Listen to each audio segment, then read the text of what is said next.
Hello friends, आपका स्वागत है अपना स्टडी लेक्चर यूट्यूब चैनल में। तो दोस्तों एक बार फिर हाजिर हम आपके साथ एक मोस्ट इंपॉर्टेंट टॉपिक को लेकर। यानी फ्रेंड्स, इस वीडियो में हम बात करने वाले हैं कि आप कोई भी प्रॉपर्टी खरीदते हैं तो उस प्रॉपर्टी के दौरान जो भी आपको उस प्रॉपर्टी की कीमत होती है उस कीमत को आपको पे करना पड़ता है। तो फ्रेंड्स, किस प्रकार से पे करें, ये पैसे को उनको किस प्रकार से विक्रेता को दें कि ताकि आपको और उनको किसी भी प्रकार की परेशानी ना हो। तो इस वीडियो में एंड तक जरूर बने रहेगा। यदि आप चैनल पर पहली बार विजिट कर रहे हैं तो चैनल को सब्सक्राइब करेंगे, बेल आइकन को जरूर प्रेस करेंगे ताकि मैं जो भी वीडियो अपलोड करता हूं सबसे पहले आपके पास नोटिफिकेशन पहुंचे। फ्रेंड्स देखिए, अगर आप कोई भी प्रॉपर्टी खरीदते हैं तो उसमें बहुत अधिक पैसे इन्वेस्ट होते हैं। उस इन्वेस्टमेंट में जो भी आपके पैसे लगते हैं, अगर उसमें किसी भी प्रकार की कहीं भी समस्या आती है तो आपको भी बड़ी दिक्कत हो सकती है। इसको ध्यान में रखना है कि आपको कोई भी प्रॉपर्टी आप खरीदते हैं तो पैसा जो आप पे कर रहे हैं उसको कितने माध्यम से कर सकते हैं। फर्स्ट ऑफ ऑल बात करें, अगर आप इसको तीन विधि से, मुख्यतः तीन विधि से आप कर सकते हैं। पहला आपका क्या है, नगद। यानी जो आप प्रॉपर्टी खरीद रहे हैं उस प्रॉपर्टी के खरीदने में आपको जो पैसे देने हैं उसको आप नगद कैश दे सकते हैं। यानी आप नगद के तौर पर उनको पैसे दे सकते हैं, जो भी रुपए होंगे उस प्रॉपर्टी को कैश दे सकते हैं। दूसरा विधि ये है आपका कि आप उसको चेक के माध्यम से दे सकते हैं।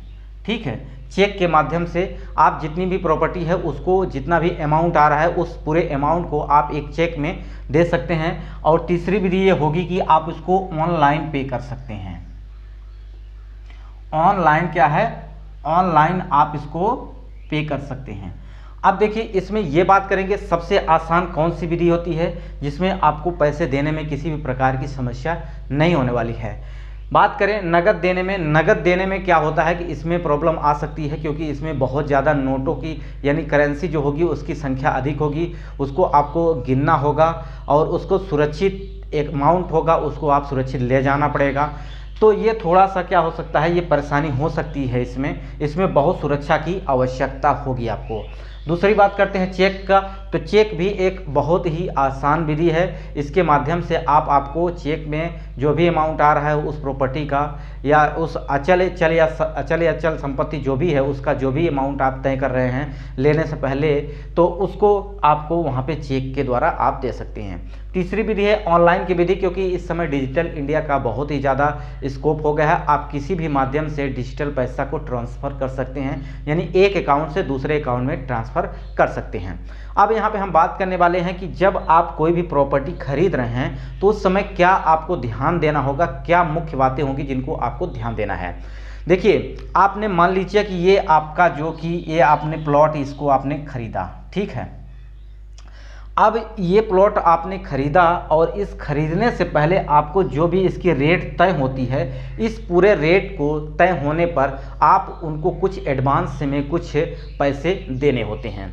एडवांस में पैसे जो आप देने हो, देखिए यहाँ पे एडवांस में पैसे जरूर दें, क्योंकि अब आप जो भी प्रॉपर्टी खरीद रहे हैं उसमें एडवांस में देने का मतलब ये होता है कि आप उनको बयाना, जिसको बोला जाता है गांव की भाषा में बयाना बोला जाता है, कि उसको देना बहुत ज़रूरी होता है। क्योंकि अगर मान लीजिए आपने जो भी ये प्रॉपर्टी तय की, इसका मान लीजिए आपका 10 लाख जो कि वैल्यू इसकी प्राइस तय की गई, इससे ज़्यादा कम भी हो सकता है। एक मैंने इसको आप एग्जाम्पल के थ्रू लिया है कि मान लीजिए 10 लाख की ही अमाउंट जो कि इसका तय होता है और इस अमाउंट 10 लाख को आपको पे करना है।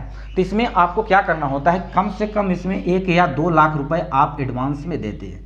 एडवांस में देने से मतलब ये होता है कि आपकी ये ज़मीन जो है, और एडवांस में देने से पहले आपको कुछ कानूनी सलाह भी ले सकते हैं या आप वकील हायर कर सकते हैं, जिसमें आपको एक स्टाम्प पेपर के थ्रू जितना भी आपका ये अमाउंट है, सबसे पहले इस अमाउंट को भी लिखना है उसमें, उस जो कि स्टाम्प पेपर में, क्योंकि हमने इतना अमाउंट इन व्यक्ति को फला नाम की फला जो कि ज़मीन है और इस ज़मीन में इतना हेक्टेयर या इतना वर्ग मीटर जो भी आपका एरिया हो उसमें पूरा बाकायदा आप लिखवा लें, ताकि आपको आगे आने वाले समय में कोई भी, मान लीजिए कि कोई इनको ज़्यादा देने वाला पैसा आ गया, मान लिया आपने 10 लाख दिया, ठीक है, दूसरा व्यक्ति आता है उसको कहता है कि मैं इस ज़मीन का पूरा 12 लाख आपको पे कर दूंगा।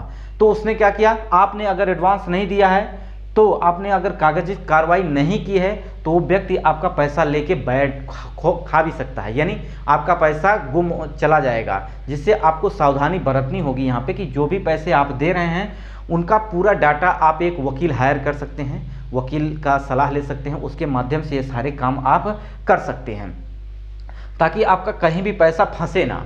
क्योंकि आजकल बहुत ही ऐसे केस होते हैं जहाँ पे कि पैसा एक पार्टी देती है, दूसरी पार्टी आती है और वो बोलती है और कि आप हमसे इतना पैसा ले लीजिए और पैसा जो कि ज़मीन हमें दीजिए। तो ऐसा ना करें ताकि आपको कहीं भी दिक्कत ना हो, ठीक है।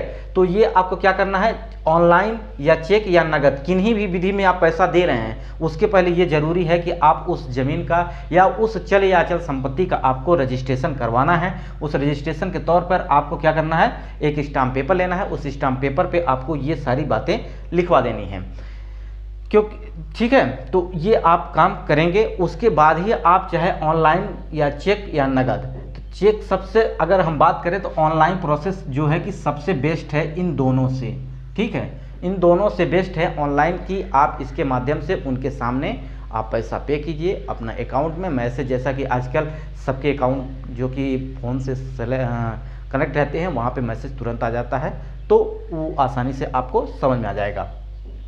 तो ज़रूरी बात क्या है कि आप कोई भी पैसा दें तो उससे पहले आपको ये कराना है कि उस प्रॉपर्टी का जो कि आप एक स्टाम्प पेपर ले उस स्टाम्प पेपर पे जितनी भी रकम आ रही है उसको दें, और जिन लोगों के जिनकी आप ज़मीन खरीद रहे हैं उनका नाम और एक दो गवाह का भी नाम लिखवाएं, ताकि अगर ये स्टाम्प पेपर जो कि एक स्टाम्प पेपर अगर बात करें तो ये सरकारी कागजात होता है जिसके माध्यम से 1000 रुपये का आप जो कि स्टाम्प पेपर लें उसमें आप ये सारी बात डिटेल लिखवा लें, ठीक है, और उनके साइन करवा लें ताकि आगे आने वाले समय में कोई समस्या होती है तो आप इसको कानूनी कार्रवाई के तौर पर यूज भी कर सकते हैं, ठीक है।